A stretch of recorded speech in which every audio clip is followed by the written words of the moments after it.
उसके हाथी देखने आए हैं। उसका बेहतर इस्तेमाल करें और यूज़ करें, ठीक है। फैसिलिटी यूज़ करें, कितने पैसे खर्च करके मरतब इस्तेमाल करें। तो मुझे बड़ा अच्छा लगा कि आपने दूसरे लोगों को भी कुछ सहूलियत दी है, वो आया।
देखिए मेरी गुजारिश के साथ इसमें पहला फेज़ हमें बहुत महत्वपूर्ण वो फाइनेंस से मिलके तो फाइनेंस ने लोगों को कैपेक्स में ये कैसे रिजॉल्व किया वो उनका बेबी था।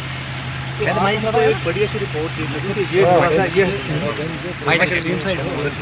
कॉम्प्रिहेंसिव टेस्टिंग केवल कि ये हुआ था, ये करना रिक्वायर्ड था, ओरिजिनल प्लान में ये था।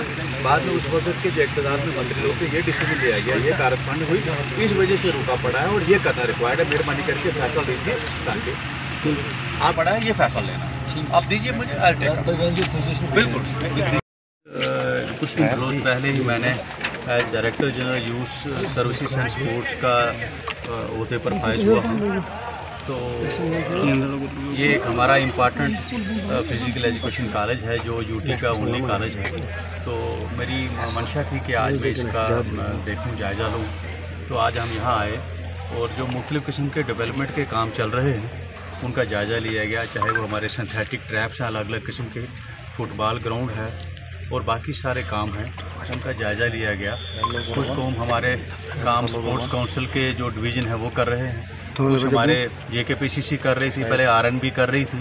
उन सब का जायज़ा लिया गया, कहाँ क्या हिकअप्स हैं, कहाँ क्या इश्यूज़ हैं, उनको कैसे रफ्तार दी जा सकती है, तो वही जायज़ा लिया गया। और टाइम लाइन क्या थी, तो मुझे बड़ी खुशी है कि काफ़ी सारे काम अपनी रफ्तार के मुताबिक चल रहे हैं और मुझे उम्मीद है कि by the end of this year ये जो हमारे मेन प्रोजेक्ट हैं वो मुकम्मल हो चुके हैं। उसके अलावा कुछ चीज़ें नोटिस में आई कि कुछ अलग प्रोजेक्ट जो है PMDP में गए हुए हैं, कैपेक्स में गए हुए हैं, उनको फॉलो करने की ज़रूरत है, उसका जायज़ा लिया गया।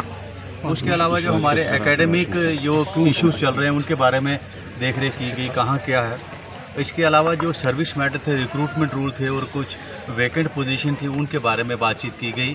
तो ये कोशिश ये थी कि सबके साथ मिलजुल के इन सारे इश्यूज़ पर आगे कार्रवाई की जा सके, ताकि असल मायने में जो इस इंस्टीट्यूट के जो पर्पस है, जो मंशा है, जो मैंडेट है, उसको पूरी तरह से हासिल किया जा सके।